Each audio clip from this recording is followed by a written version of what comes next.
estudiando anatomía terapia ayurveda. Como les decía, voy a hacer un mini repaso de lo que estudiamos en la mañana para poder sintonizarnos un poco con esta información.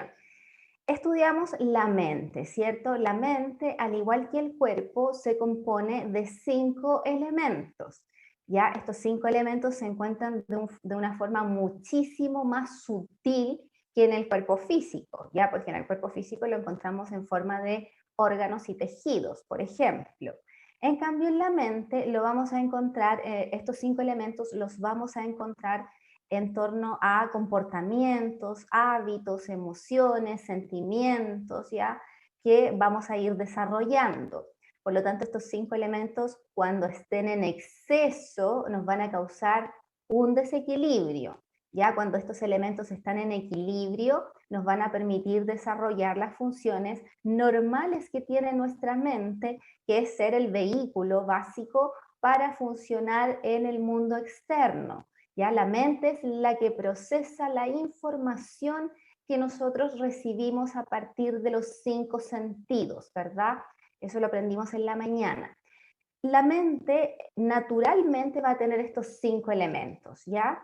Pero en estricto rigor, la mente está compuesta principalmente del elemento éter, ¿cierto? El éter que es expansivo, que es amplio, que es el medio que se puede transformar en cualquier otra cosa.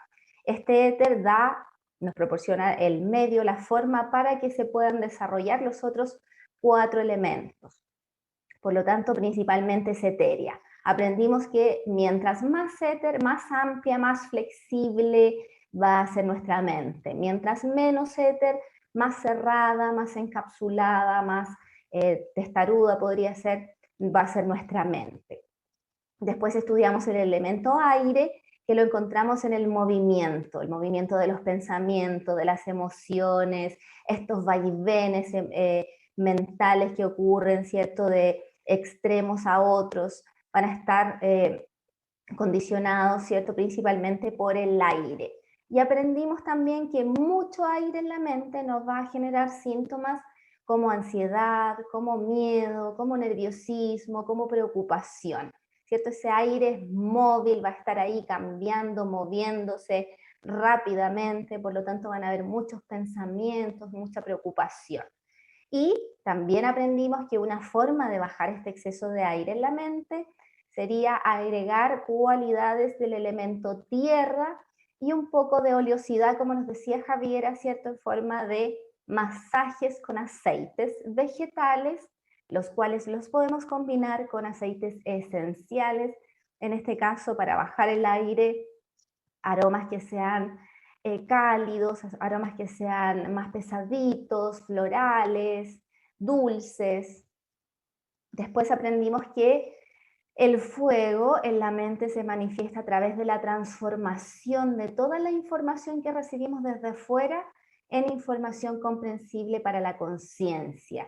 Ya también encontramos el fuego en forma de inteligencia, ¿cierto? Este fuego que digiere y transforma una información en otra y de esta manera nosotros podemos tomar decisiones.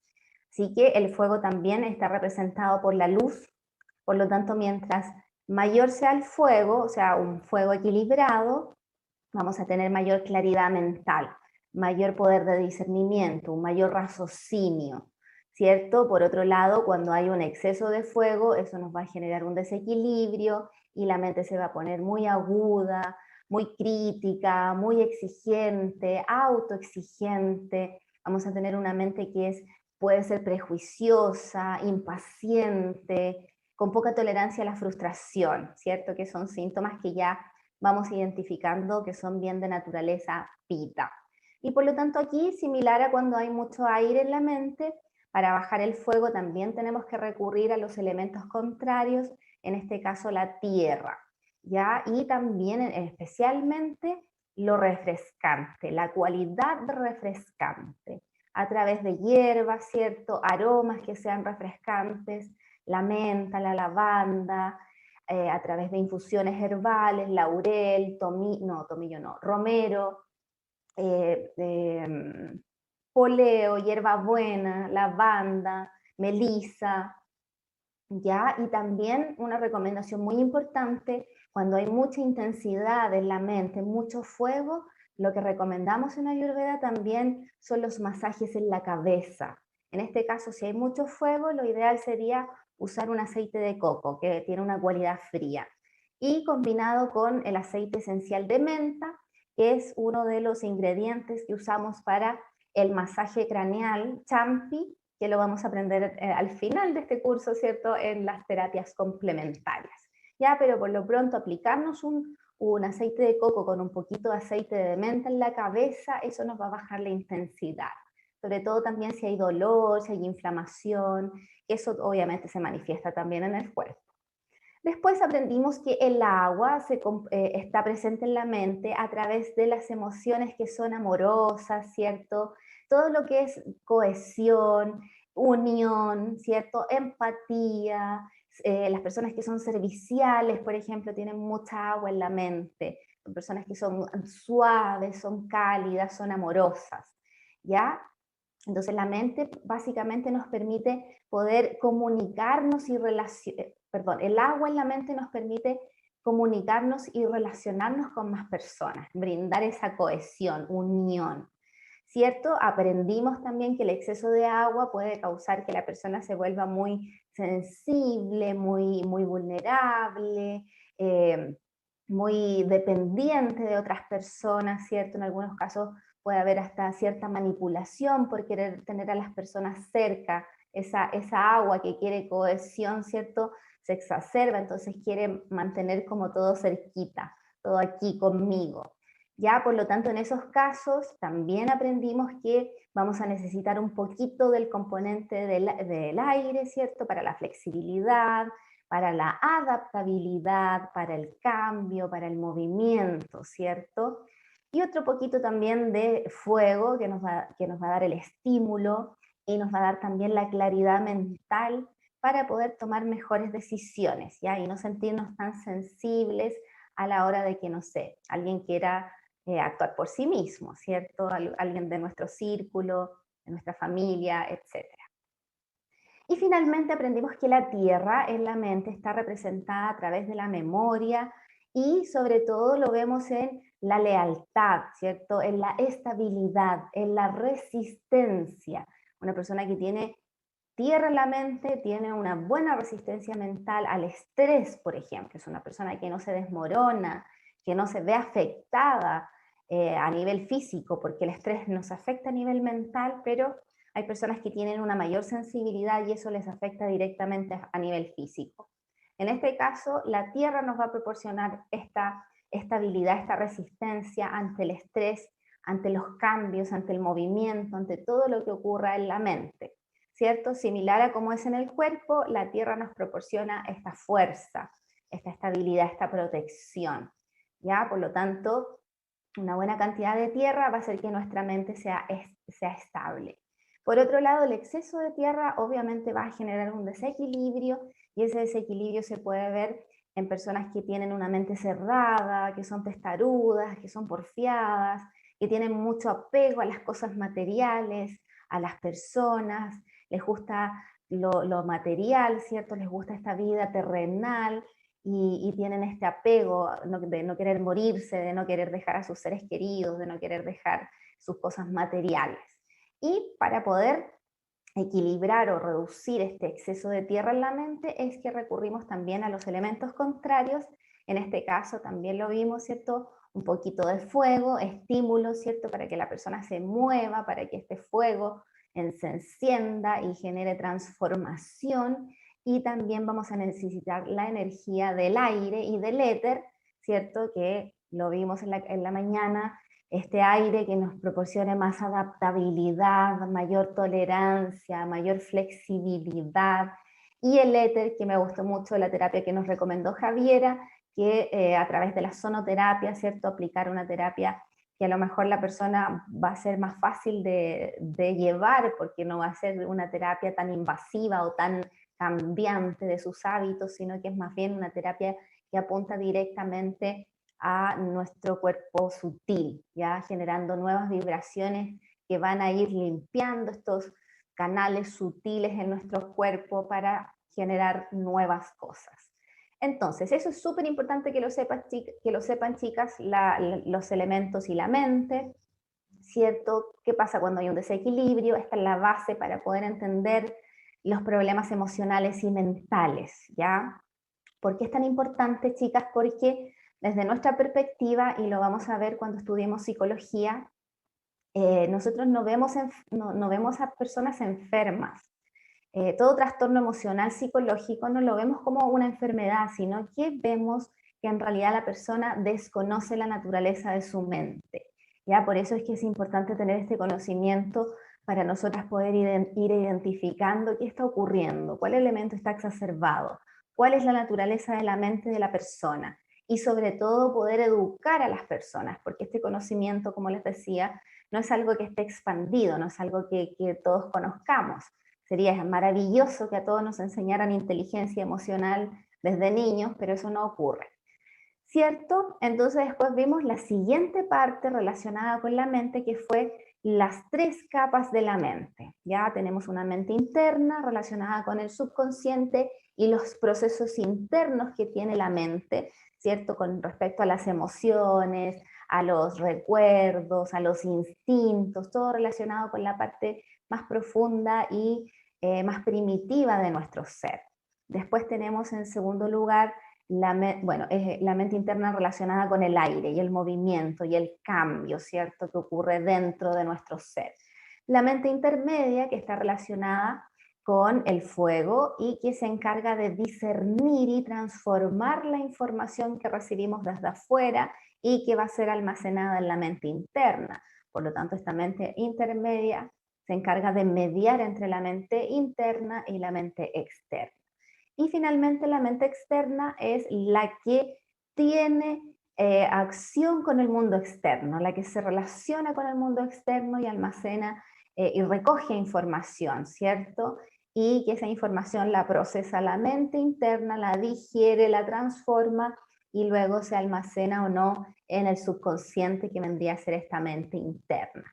Y esta mente externa se relaciona con el agua, que nos proporciona la cohesión, el medio para poder comunicarnos a nivel afectivo, ¿cierto? A nivel social con el mundo externo. Y ahí tenemos 3 elementos y nos faltan 2 que están relacionados con el ego y con el alma, que el ego es la tierra, ¿cierto? Lo más terrenal, lo más mundano, lo más burdo, y el ego es nuestro sentido de la individualidad, que nos proporciona el poder percibir y experimentar los sucesos de forma totalmente personal y única. ¿Ya? Es nuestra perspectiva, eso es el ego, nuestro lente, nuestra visión. Y por otro lado está el alma, que el alma, a diferencia del ego, es una parte nuestra que está contenta en su propia naturaleza y es la parte observadora, lo que llamamos el observador cuando decimos salirnos de las emociones, salirnos de la identidad, de los problemas y simplemente observar los eventos como un mero espectador. Eso obviamente no es fácil decirlo en la teoría, ¿cierto? Pero ponerlo en práctica es un desafío, pero por eso estamos aquí, porque estamos aprendiendo, ¿cierto? Aprendimos también que aprender a controlar la mente es uno de los desafíos más importantes de la vida. Y para aprender a controlar la mente, primero tenemos que conocernos a nosotras mismas. Así que ya ahí tenemos el mini resumen de lo que es importante acerca de la mente. Ya, aquí nos vamos a salir un poco ya de lo que es nuestra unidad, nuestro ser, nuestra individualidad, porque aquí vamos a ir un poquito más profundo hacia la conciencia, ¿ya? La mente, ¿cierto? Lo aprendimos, nuestro vehículo, detrás de todas las fluctuaciones, de todo lo que ocurre, la información, el movimiento, el cambio que hay en nuestra mente, detrás de eso encontramos la conciencia. ¿Ya? Por eso es que es tan importante estas prácticas de meditación para poder bajar la intensidad de toda esa información que ocurre en nuestra mente, para poder llegar a esta conciencia donde vamos a encontrar paz, vamos a encontrar tranquilidad, ¿cierto? Vamos a vaciar nuestros pensamientos, todo lo que ocurre en el mundo externo, ¿cierto? En la conciencia es que vamos a encontrar esta calma, esta tranquilidad. Bueno, y aquí tenemos una definición importante porque vamos a encontrar la conciencia con S, conciencia, y sin la S entre medio. Esta es una cuestión totalmente semántica, pero es importantísimo. Ya la conciencia es la capacidad del ser humano para percibir la realidad y reconocerse en ella, mientras que la conciencia, sin la S, en cambio, es el conocimiento moral de lo que está bien y lo que está mal. ¿Ya? Entonces, cuando nosotros hablamos de, por ejemplo, tomar conciencia, si le decimos a una persona, toma conciencia, es sin la S, ¿ya? Porque ahí estamos hablando del tema conocimiento moral de lo que está bien o lo que está mal. Mientras que cuando hablamos de este campo sutil donde radica información, vamos a ver lo que hay en esta conciencia, estamos hablando de la conciencia con la S entre medio, ya la capacidad del ser humano de percibir la realidad, que es, como les digo, la conciencia vendría a ser el espectador también en este caso, que está detrás de las fluctuaciones de la mente. Y la mente, la conciencia en este caso, esta como sustancia, por decirlo de alguna manera, es nuestro mundo interno. Cuando nosotros llegamos a la conciencia, estamos entrando a nuestro mundo interno. Y bueno, aquí, como dice, detrás de las fluctuaciones de la mente se encuentra la conciencia. A diferencia de la mente, la conciencia no tiene una forma, no tiene una función ni tiene un movimiento. Ya aquí ahí tenemos una diferencia importante, porque la mente es algo que está más relacionado con lo material, con este mundo, mientras que la conciencia está más relacionado con campos de conciencia mucho más elevados, ¿ya? Entonces, no hay un movimiento definido, no podríamos medir a la conciencia con patrones, por ejemplo, materiales, ¿ya? Tampoco tiene una ubicación en el espacio-tiempo, por lo tanto no le afectan los resultados buenos o malos, ¿ya? Entonces la conciencia no es como la mente que, ¿se acuerdan que cuando estudiamos anatomía 2 aprendimos que mano baja srota, el canal de la mente se encuentra en el cerebro, ¿ya? Por lo tanto, aquí la conciencia no podríamos decir que está en el cerebro. O sí, porque no sabemos exactamente dónde está, porque no tiene una ubicación específica. Ya existen autores que pueden decir que la conciencia incluso se encuentra en el corazón emocional, a nivel del cuerpo sutil. O también algunos otros autores indican que la conciencia se encuentra en la zona de la glándula pineal y la glándula pituitaria, ¿ya? Entonces, claro, esos son acercamientos, ¿ya? Pero específicamente no podríamos decir, no, la conciencia está aquí, específicamente en esta zona. Entonces, eh, para conectarnos con nuestra conciencia necesitamos aprender a ir más allá de la mente, ¿cierto? O sea, si yo quiero conocer, si yo quiero llegar a mi conciencia, si yo quiero penetrar en este campo, en este mundo interno, primero tengo que calmar mi mente. Si no logro calmar mi mente, entonces no voy a poder llegar a este campo sutil, ¿cierto? Que puede guardar información o de la cual nosotros podemos canalizar y adquirir información que está más allá del conocimiento terrenal. Ya, no sé si a ustedes les ha pasado, yo sé que aquí hay personas que meditan, que tienen prácticas meditativas de yoga, de pranayama, pero cuando uno medita y cuando uno logra ya pasar las distracciones, ¿cierto? Pratyahara, cuando uno ya logra desapegarse de eso y penetra en la conciencia y trabaja sobre todo a nivel de el tercer ojo, a nivel de la glándula pineal, uno logra ver figuras geométricas pueden ser, o ciertas energías moviéndose, o ciertas olas, ¿cierto? Y ahí, cuando estamos en ese punto, es cuando ya logramos entrar en la conciencia, cuando ya la mente no nos está distrayendo con pensamientos, con recuerdos, porque eso ocurre. La meditación uno está, ¿cierto?, muy concentrada, pero de repente viene un pensamiento, un recuerdo, un ruido de afuera y uno vuelve a la tierra, vuelve a lo terrenal. Pero cuando uno ya logra conectarse de lleno con este campo sutil, ya logra no tener pensamientos y logra visualizar un poco lo que se encuentra en la conciencia.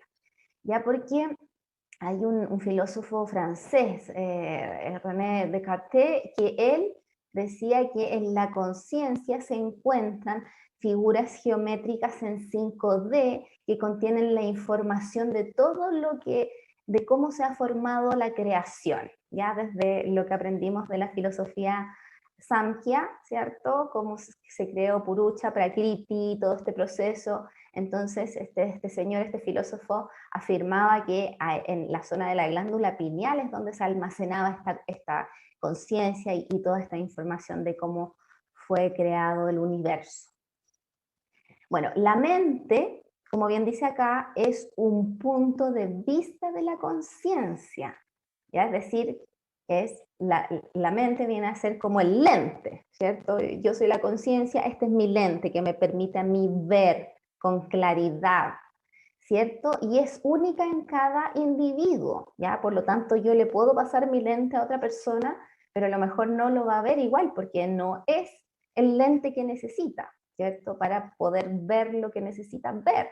Por lo tanto, es totalmente individual, es mi lente, hecho para mí exclusivamente.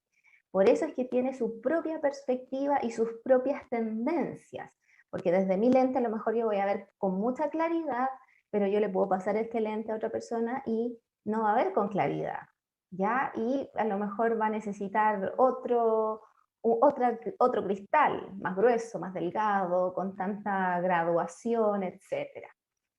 Entonces, de esta manera, nosotros podemos percibir la realidad desde nuestra perspectiva personal, individual y única.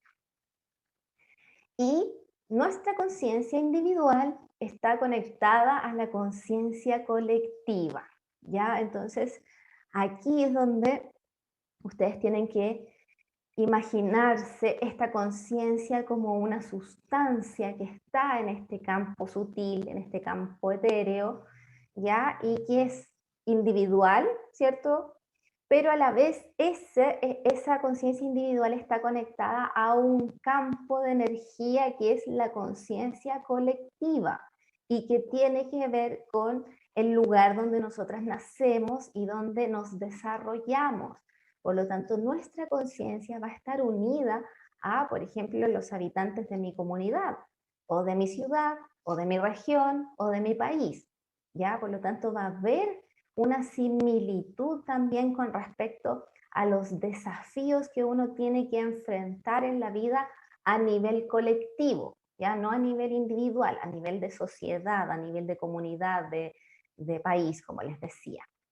Ya, y esa conciencia colectiva, por ejemplo, uno la puede ver a nivel, por ejemplo, estudios antropológicos o estudios, ¿cómo se llaman los que estudian los animales? No me acuerdo. Ya, pero hay un estudio que nos va a hacer reflexionar acerca de esto, de la conciencia colectiva. Un experimento en realidad que hicieron en un grupo de monos, creo que en Australia. Ya hicieron un experimento con unos monos en los cuales ellos comían el contenido de unas almejas del mar. Entonces, ¿qué pasa? Que estos monos buscaban la forma de abrir estas almejas de diferentes maneras. Hasta que en el experimento los humanos les enseñaron a los monos a abrir las almejas con una piedra, ya como herramienta para que... La cosa es que se lo enseñaron a un grupo de monos en Australia y después se dieron cuenta que, que otros monos en otros lugares del mundo estaban teniendo el mismo comportamiento. ¿Ya? Y así es como lograron definir o un poco explicar esto de la conciencia colectiva, ya que hay una unión entre un grupo en este caso de monos, los cuales hay una conexión que les permite ir evolucionando e ir mejorando las técnicas de supervivencia, en este caso, ¿cierto? A través de la alimentación. Y bueno, acá tenemos que la conciencia incondicional es nuestro verdadero ser, que está más allá de los movimientos de la mente. ¿Ya? ¿Por qué incondicional? Porque no tiene condiciones, ¿ya? Es una conciencia que no está condicionada a mi realidad, así soy, a mi estatus socioeconómico, a mi nivel de estudio, a mi biotipo, ¿ya? No está condicionada a ninguna de las características individuales que yo pueda tener como individuo en este mundo material.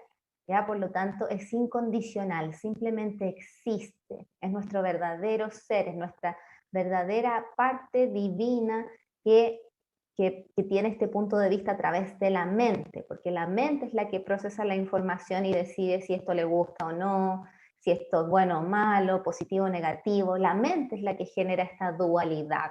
La conciencia incondicional no existe. No existe la dualidad, no existe bueno o malo, positivo o negativo. Simplemente todo existe a una escala igual. La luz de la conciencia se refleja en la mente y nos brinda claridad mental o nos permite ser conscientes, ya que hablamos mucho, ¿cierto? Uno escucha bastante acerca de esta capacidad de ser consciente, de generar cambios a nivel profundo, a nivel de la conciencia, no solo cambios a nivel superficial.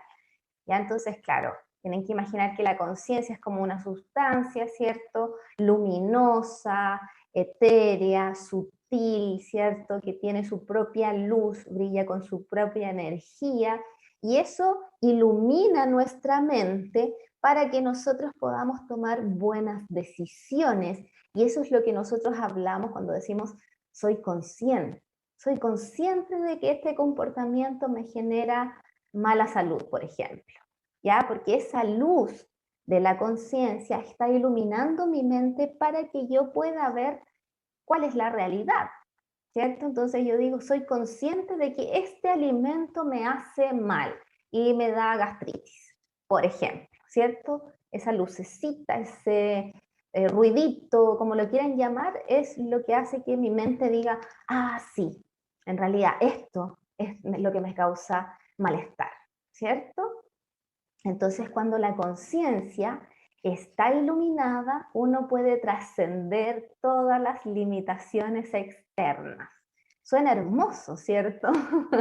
En la teoría suena divino, pero en la práctica, claro, no es tan fácil, porque todos tenemos nuestros desafíos, nuestros samskaras, ¿cierto? Nuestros karmas, nuestras lecciones de vida, nuestros comportamientos, nuestros patrones de comportamiento, nuestros traumas, nuestros aprendizajes. Entonces eso también va a estar ahí como generando un poco de ruido, ¿cierto? Y que a lo mejor no nos va a permitir ver con tanta claridad cuáles son las limitaciones del mundo externo, ¿ya? Porque eso es un poco discernir o discriminar entre lo que es la verdad de la ilusión, ¿cierto? ¿Qué es verdad? ¿Qué es lo real? ¿Ya? ¿Este problema que tengo en mi mente es real? ¿O es una limitación externa con la que yo me estoy dejando llevar? ¿Ya? Entonces ahí no, en realidad es una ilusión, ¿cierto? O en realidad puede ser un problema real, que tenga, no sé, un daño, no sé, a un órgano, ¿ya? Ahí estamos hablando de un problema real. Pero si yo tengo una preocupación, ¿eso es un problema real o es un problema ilusorio? Una preocupación es un problema ilusorio, ¿cierto? Si es que no, como les digo, a diferencia de que tuviera un daño en un órgano que sí es algo que puedo sentir y que a lo mejor me va a afectar. Pero una preocupación, claro, me va a afectar también, pero hasta el punto que yo le permita que me afecte.